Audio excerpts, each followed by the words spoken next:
When we were applying to AUBG, this was the first year that the university was having. It was just being inaugurated. And it was a bit of a risk whether to go for a new institution or to go and study what we wanted to study, business administration, together with my wife at the University of Economics, Karl Marx at the time. And we decided to go for the Western style university that we could learn how to do marketing and where we could learn economics, etc. And it was a very, I think, good choice for us because we didn't know exactly what we wanted to do, and the liberal arts education was very suitable in that regard. And after we did 4 years of studying business administration, we did our master's degree already in a more narrow discipline of finance. So I think AUBG prepared us perfectly for such a transition from the more general field into a more specific field later on in our studies. Some of our best friends continue being fellow students from AUBG, from our class, from the next class. We continue having our holidays together.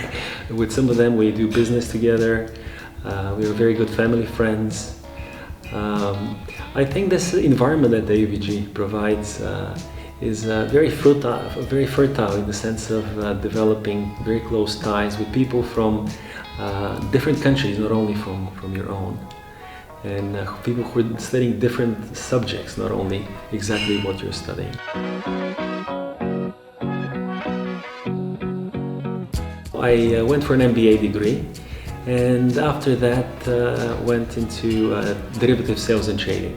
And Cornell was a very good university for that purpose because there were several professors who were world-renowned in developing derivative pricing models. It was a university where I could find what I was looking for. And I think this is very important, not to look for just the name or the ranking, but look for a university where you can study what you want to study.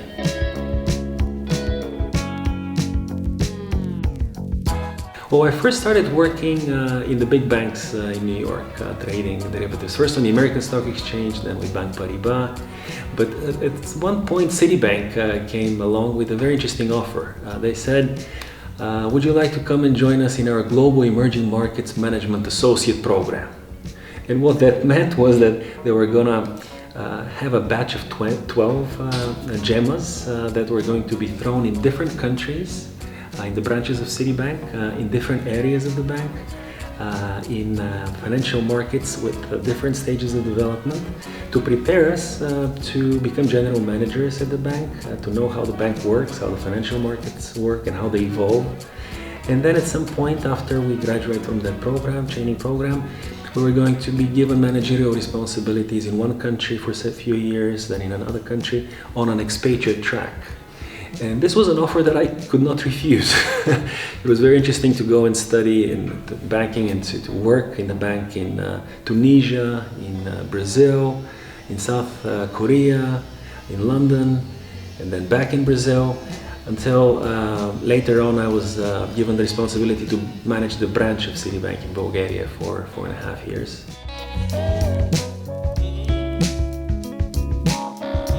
Well, I had been with Citibank for 13 years, and when I was a student at the university, I thought I would have maybe 2 or 3 or 4 or 5 different periods in my life, maybe 10 years on average each, and I would work in different companies or different industries.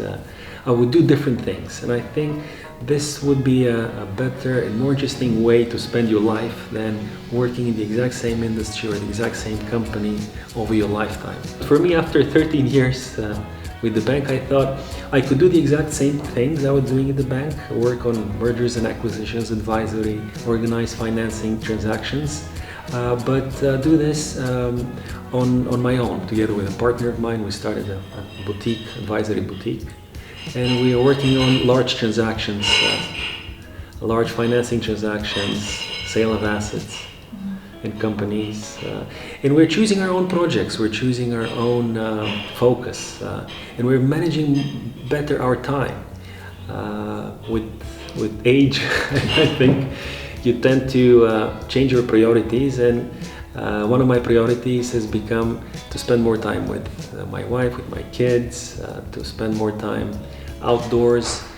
This transatlantic crossing we did would have been probably impossible to do if you're working for a big company and you need to take 4 months off or 5 months off. But when you're working for yourself, for your own enterprise, you can manage those priorities better.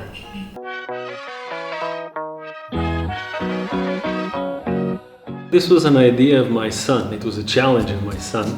He likes doing extreme things, and he knows that I like doing extreme things. So one night he said, "Daddy, one day you're gonna cross the Atlantic in a rowing boat." And we didn't know whether this was possible, so we looked up and we saw that other people have done it, and we decided to do this together. We decided to build our boat in our garage and to try to do it with my son Max. The first challenge was to build a boat that was going to withstand the perils of the ocean. We didn't know where to start. We needed to build a boat that was going to be strong enough, that was not going to be possible to sink, and we looked for a designer. We found an English designer by the name of Phil Morrison, who's designed most of the Atlantic or the ocean rowing boats actually, and he prepared a design that we could use to build a boat in our garage. And that was the first challenge.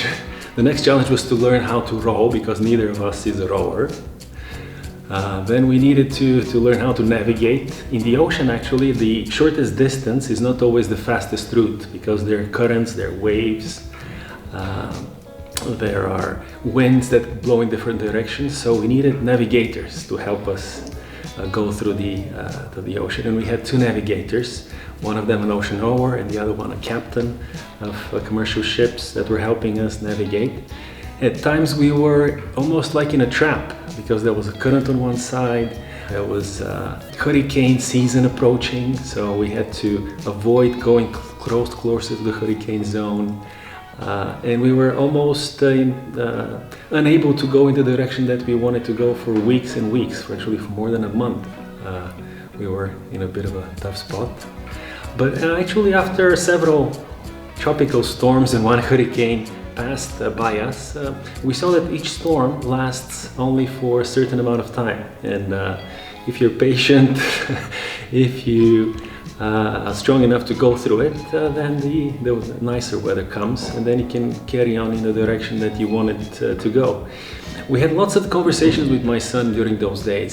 We were talking about what kind of profession he could have, whether he could maybe do a startup or join a big company. And we were thinking that no matter what you do, you're gonna have storms in your life.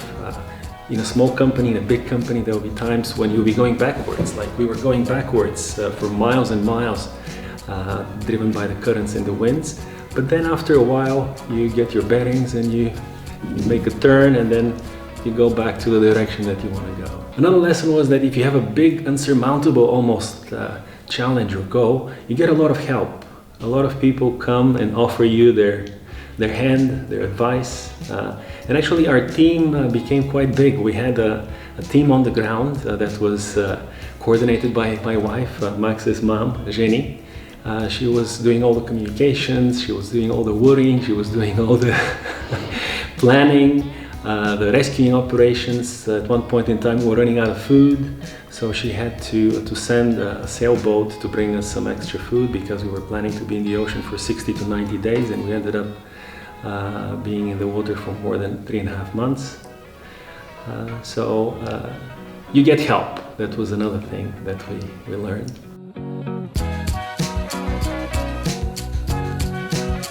Even before we started our crossing of the ocean, we wanted to choose a charitable cause in the name of which to do our crossing. We were thinking of different options, but one particular cause was very dear to our hearts. It was a campaign of the Ministry of Health of Bulgaria to recruit more potential organ donors, because there are not enough donors to help with transplantations of patients who need a heart, a lung, a liver, or other vital organ. And we just wanted to help them reach out more people. talk to friends of ours, talk about that in the media, so that more people would consider having a decision to be a donor after they die, and to share it with their relatives, so that after their death they could potentially save lives.